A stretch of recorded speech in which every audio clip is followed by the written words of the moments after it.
Trails Through Daybreak is the series' most innovative title in years, and in doing so produces a top-tier game that will have new and old fans alike chomping at the bit for the sequel, which thankfully we don't have to wait too long for. While I myself have some nitpicks with the new additions and changes to Daybreak, I can definitely say that Trails Through Daybreak was a necessary revitalization for the series and an absolute treat to play. Those looking for deep world building, lovable characters, a unique combat system, and upgraded visuals and continued strong presentation should not look past this game. Trails Through Daybreak is the newest English release for the long-running Trails series. It is a hybrid action and turn-based RPG developed by Nihon Falcom and published by NIS America. The game was released in Japan in 2021 for PS4 and later received ports for PS5, PC, and Switch, all of which are the platforms Daybreak also came out for in the West. Trails Through Daybreak is the first game Nihon Falcom fully developed on its new in-house game engine, replacing the old Sony Fire engine they had used for every game up to Trails into Reverie. Reception to the game both in Japan and the West has been pretty positive, with 8s and 9s being the usual review consensus. That seems to follow the audience reaction as well, as Steam reviews land in the very positive region. Nothing too surprising for a series with a dedicated base of hardcore fans, but part of the hope with this new entry is that it would appeal to a wider audience. As of right now, we don't know if that goal was accomplished, but who knows? Maybe this video will help. As some of you may know, the Trails series is a series of interconnected games that all take place on the Zemurian continent over a series of years. This unique setting has allowed the series to achieve some amazing world building and introduced us to many great characters. However, it is also special because time progresses, characters grow and develop, and we as the players move on to a new group in a new country.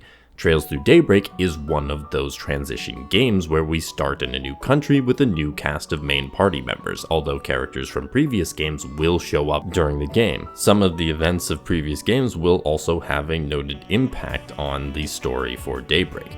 Trails Through Daybreak is set in the Calvard Republic, a large, powerful nation that, due to the recent upheaval in their rival the Erebonian Empire, have emerged as the dominant power on the continent. That's just the backdrop though for our adventures with our protagonist, Van Arkwright. Van is a spriggan, kind of like a private investigator or handyman. He takes jobs that are on the grayer, shadier side of the law, unlike Calvard's police or the International Bracer Guild at his Arkwright Solutions office in the capital. He'll take jobs from almost anyone if the price is right, and our story begins when he is tracked down by a client a little outside of his usual clientele. Agnes Claudel is a student at the prestigious Aramis Academy. Behind her cheery, somewhat sheltered nature though, are some family secrets that she needs Van's help to get to the bottom of. After agreeing to help her, Van teams up with Agnes to track down some important objects before, or unfortunately sometimes after, they fall into the wrong hands. Along the way, they meet all sorts of people from all walks of life. Bracers, reporters, spies, celebrities, mafia members, politicians, Jaegers, and criminals of all kinds. Some of them may even end up joining Arkwright Solutions, or at least teaming up for a battle or two. Just as Agnes's history got them into the current situation though, Van's history stalks him at every turn, and not just in the form of his two childhood friends from the Bracer Guild and the Central Intelligence Division respectively. Can Van, Agnes, and the rest of the crew at Arkwright Solutions stop events that have been in the works since before most of them were born? And what will they learn about each other on the way?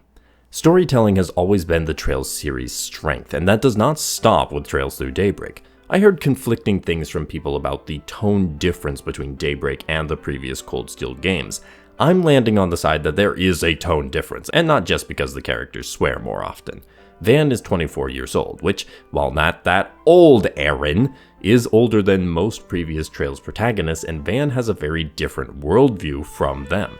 He sees the moral grays of life and is more than happy to toe that line himself in order to get the job done.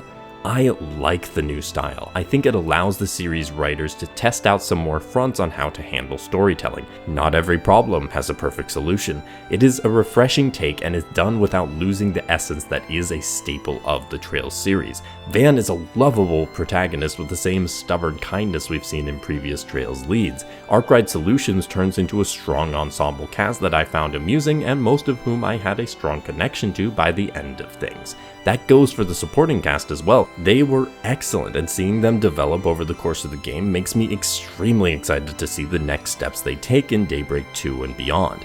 While the game has plenty for fans like me who have played every previous game of the series, I could also see a newcomer easily enjoying this game as their first ever Trails game. Hopefully some newcomers can pick up this game and fall in love with it and have so many other games to go back and see where some of the returning favorites in Daybreak got their start from. There is no series like Trails out there. As for the structure of the main story, almost every chapter proceeds in this manner. You have a day in the city doing regular quests, and then someone reaches out with information or a job for Arkwright Solutions that will take them out of the city.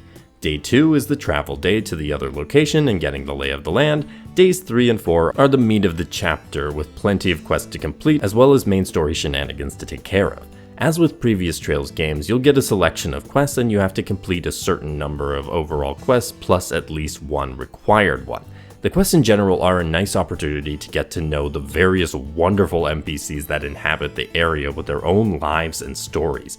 Completing all the quests on a given day gives you, of course, more money and potential quest rewards, as well as an additional connection point when you are in the capital, Edith. You use these connection points to improve Van's bonds with the various party members, as well as certain significant side characters. You can also improve bonds via gifts. I prefer this method of doing the additional character events to Cold Steel's bonding events. One, because it is less restrictive. You can't do all of them, but you can do a strong majority of the connection events. There is also no limitation in choices based on who you have bonded with, like you had in Cold Steel. No romance choices for those wondering, just some extra stats or accessories for Van and a gameplay boost for party members. These events were also nice because I did find most of the characters' personal development still came from the main story, and the connection events were simply a way to spend more time with them and maybe get some more crumbs of insight into their character. One of several reasons I made sure to do every quest I could, as well as doing all the movies and gifts to up their connection level as high as I could. One of Trails Through Daybreak's biggest additions is the alignment system. There are 3 alignments: Law, Gray, and Chaos, and depending on how you choose to resolve certain side quests or main story objectives, you will gain points in each. This is important because in the later parts of the game, there are certain choices that you will only be able to make if you have the required level in a certain alignment. That's not all they affect, but I'll refrain from spoiling it in this case. I think that the alignment system is a cool idea if a little undercooked in reality. Ultimately, the story will play out nearly the same, and so while it adds some replay value to see the other ways you could have gone, the system itself doesn't feel impactful. What I did like about it, though, was the choices on how to resolve the different quests with no right answer involved. I felt each of the choices were true to the characters, and it was fun puzzling with Van or whoever was making the choice on what was the most appropriate solution for each scenario. At last we come to combat, which has the biggest overhaul of any game mechanic for Daybreak. In the past, the system was exclusively turn-based. You could initiate and gain advantages against enemies from outside of battle, but then had to fight them regularly afterwards. Well, no longer, because you have the option to play entirely action for non-boss enemies. Bosses are always turn-based though.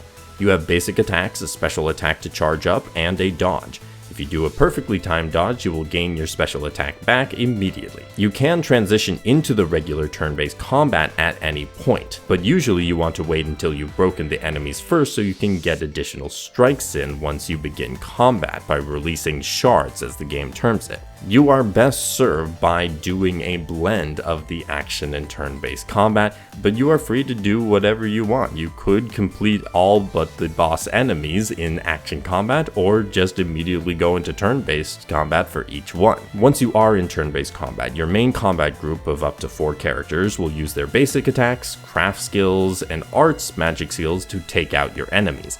Pay attention to the positioning of your allies as well, as some skills are more effective from the side or behind enemies, and likewise pay attention to your enemies' weaknesses, as arts can exploit certain elemental types. You can also trigger boosts to your skills or follow-up attacks if you stand in range of your allies using the SCLM system. The battle system gives you plenty to think about that will be necessary to defeat your toughest enemies. The turn bar at the top of the screen will let you know who goes next, but you can cut in front of others if you have enough craft points and boosts to pull off an S-craft. These are bombastic and powerful skills that can devastate your enemies or bolster your team's failing strength, but usually the former. The combat system is a lot of fun. I found the action combat a great addition for a couple reasons. One, it allows you to mow through weaker enemies, keeping you moving through the dungeon at a faster pace. 2, it gives another level of strategy for battles on when to initiate. And 3, you can fully ignore groups of enemies by running past them in a way that was harder to do in previous Trails games. The combat pace improved drastically without sacrificing the deep and rewarding turn-based combat that the series had developed over the previous 10 games. I do have some nitpicks, things that I missed from previous games, being able to steal the turn order bonuses from enemies, and things that I wish were implemented differently, the S boosts. Overall though, once I had adjusted to this big change in the series formula, I was fully on board and enjoyed the whole experience without fail. Now, equipping and progressing your party members remains mostly the same from previous games. You have weapons, armor, footwear, and accessories on your party members that you can upgrade over the course of the game. However, the system to determine your arts and other skills has been redone. Goodbye to the Arcus from Cold Steel and hello to the Zypha. There are 4 lines you can equip elemental quartz to: a weapon line, a shield line, a drive line, and an extra line. The weapon line affects your standard attacks and crafts, the shield line affects your defense, the drive line affects your elemental arts, and extra is extra. Put a fire type quartz into the weapon line and you'll gain a chance to add extra fire damage to your standard attack.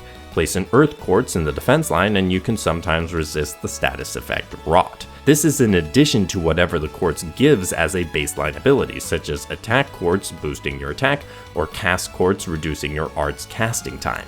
By combining all this, you can get some really powerful shard skills along with a chance to build up your characters to play to their specific strengths. Then you add in the hollow cores that set a baseline for each character and level up alongside you, and the arts drivers that give a set of arts your character can use, plus some plugins, and you have so many customization options. Play around with it and have fun, and you may find some wicked good combinations. Personally, I love the Arc Feather shard skill from the drive line. Considering the length of Trails Through Daybreak, my playthrough took over 80 hours, you'd think the game was crammed full of side content akin to Trails into Reverie before it. The answer is no, which is both a blessing and a curse, I would say. The blessing is that the game is far more focused than recent Trails games. You do have some side activities such as collecting recipes or newspapers, but it's not nearly as involved as, say, the mini-games in previous entries. The curse, however, is that it seems that in order to maintain the expected Trails game length, Trails Through Daybreak draws out certain events and chapters in the game. I think the game really suffers with pacing towards the latter half. We're not talking Return of the King level of endings here, but Trails of Cold Steel 2 has some competition with the "but wait, there's more" moments thrown in. Now, I'm not one to say no to more Trails, but I do think that the first game for an arc should be the most focused experience, as we saw with Trails in the Sky First Chapter, Trails from Zero, and Trails of Cold Steel. I was still engaged though, so the quality of the writing, the character interactions, and the gameplay kept me sufficiently interested from beginning to end. Visually, as said before, the upgrade from the Fire engine to the in-house engine Falcom used for Daybreak was significant. There is more that can be shown with a wider variety of detail in locations, character designs, and especially animation.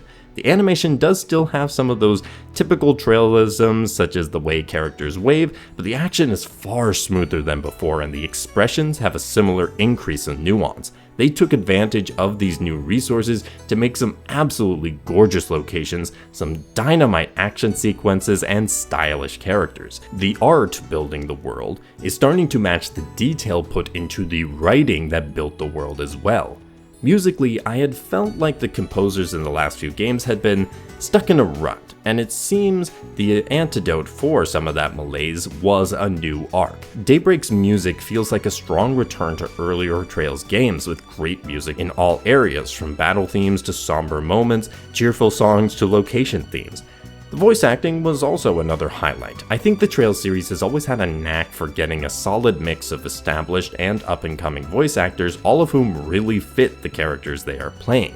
This is the first area in presentation, though, that comes with a critique, and it's because of the inconsistent voice work over the game. Not in quality, but in quantity, because certain scenes would have a single character voice while everyone else would be quiet. I know the reason behind this is because Falcom has limited voice budget while securing top-yen VAs for their games. They really have to pick and choose what lines they want voiced. On the English side, sometimes Nisa and Xseed before them have voiced some additional lines that were unvoiced in Japanese, but Daybreak does not have that. This lack of voice acting wasn't as prominent when it was just for the protagonist in games like Trails of Cold Steel or Tokyo Xanadu, but Daybreak has this affecting every single party member plus major side characters. It has gotten to the point where it's distracting, and I really wish it would change while knowing that it probably won't anytime soon. UI and UX wise, I think the series is still moving in the right direction with showing what information is important while exploring around town and fighting in battle. The transition of the turn order bar from the side of the screen to the top took a little bit to adjust, but it's not the placement that is an issue, but the loss of longer term information. You know when each party member / enemy's next turn is, but not the one after that. This information deficiency can lead to surprise double enemy turns, or in nicer cases, double ally turns. It was a step back unfortunately, but thankfully not too detrimental a change. Trails Through Daybreak has some major steps forward, and a couple areas I think were returns to form, but that doesn't mean that it was perfect, as I detailed with the voice acting gaps and the UI/UX information loss. Trails Through Daybreak met my lofty expectations even after the 3-year wait and plenty of people hyping it up beforehand. I think Daybreak has a great new combat system, a cast of characters that I've already grown to love, a land in Calvard I want to get to know more, and the most vibrant presentation of any Trails game. While I know we've gotten a lot of Trails content over the past couple years, I keep coming back to these games because they are a fantastic time and there is no series like it.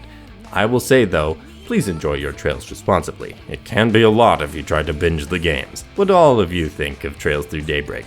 What did the game change that you liked or didn't like? Let me know in the comments, and please leave a like on the video. Subscribe to the channel to keep up with my videos, especially if you want to keep up with the future Falcom updates from East 10 to Trails Through Daybreak 2. Thank you for watching. Have a great day, and happy gaming.